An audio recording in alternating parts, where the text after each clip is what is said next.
فاتمنى ان الموضوع يكون سهل وبسيط بالنسبه لكم، والتطبيق العملي اهم بكتير جدا من ان انت تكون بتتفرج عليا دلوقتي وان انت بتتفرج بس، او تبقى فاكر ان انت لما تيجي تشتغل هتبقى قادر ان انت تطبق.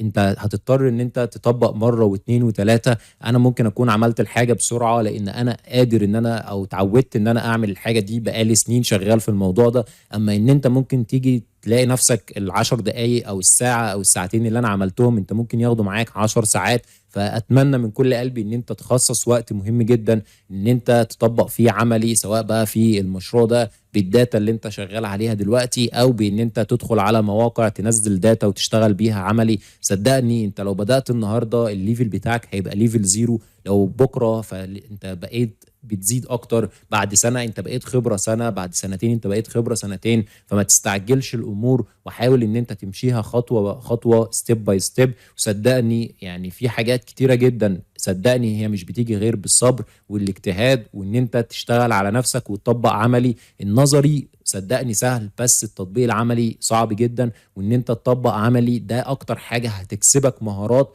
بشكل انت مش متخيله. اتمنى ان الموضوع يكون سهل وبسيط بالنسبة لكم، واشوفكم ان شاء الله في كورس جديد، والسلام عليكم ورحمة الله وبركاته.